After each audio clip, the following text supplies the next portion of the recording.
All right, guys, what's going on? Welcome in. So just getting home now from the airport.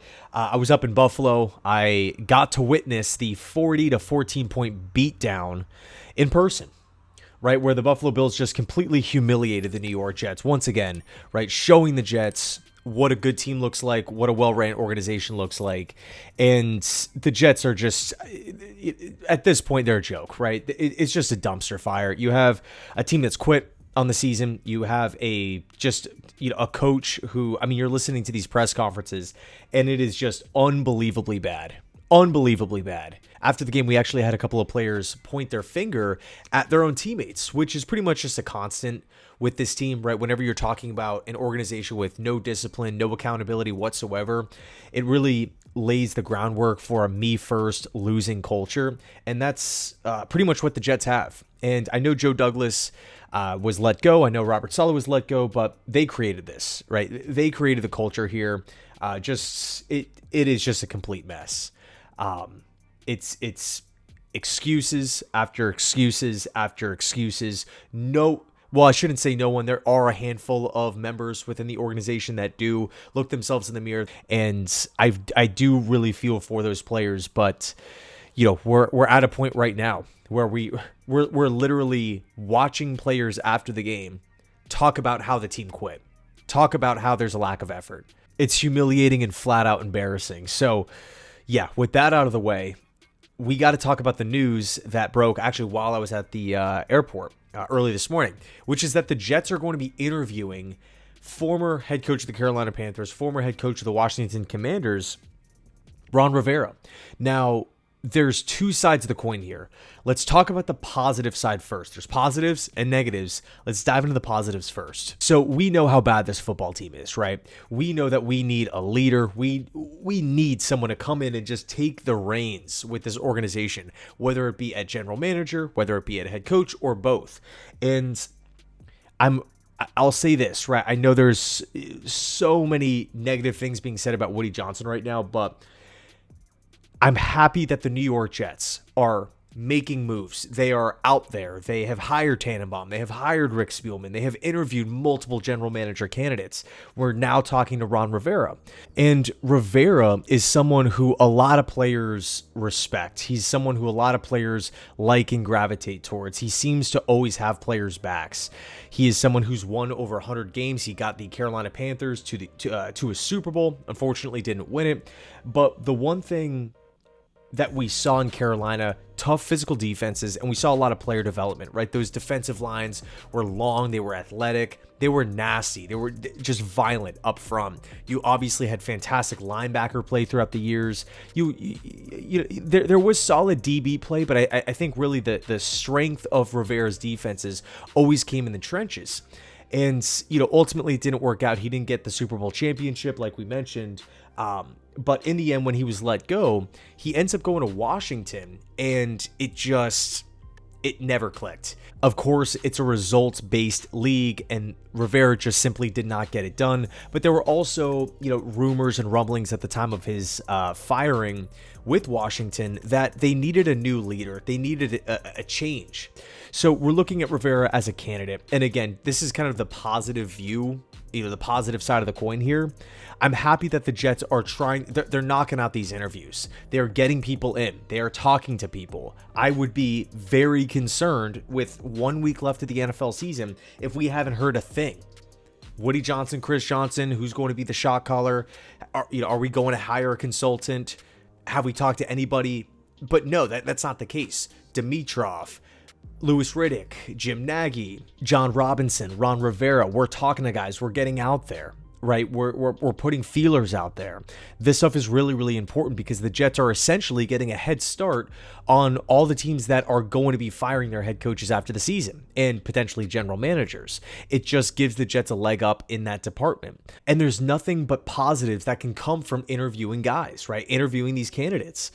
If the interview goes well, then great. You can schedule a second one. You can talk to some more candidates. You can gather information, gather data, and keep it moving, right? Again, if you're walking away impressed, then I would like the Jets to meet with them a second and potentially a third time to seal the deal.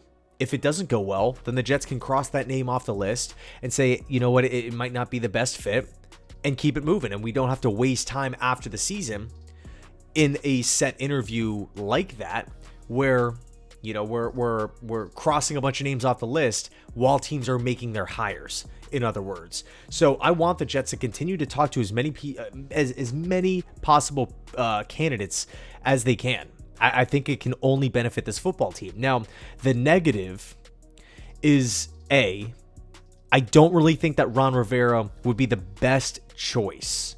That's just me. That's subjective. That's my opinion. I would love to hear yours down below in the comment section with this whole Riverboat Ron thing.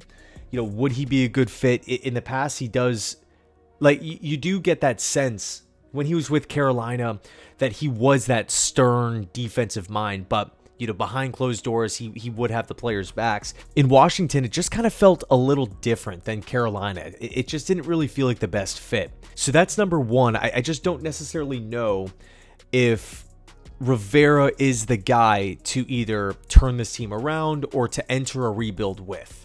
I just don't know. I'm not 100% sold on Rivera. I think I would rather reach out. I think there's probably 4, 5, 6 different head coaches that I can dive into that I would rather prefer at this point in time.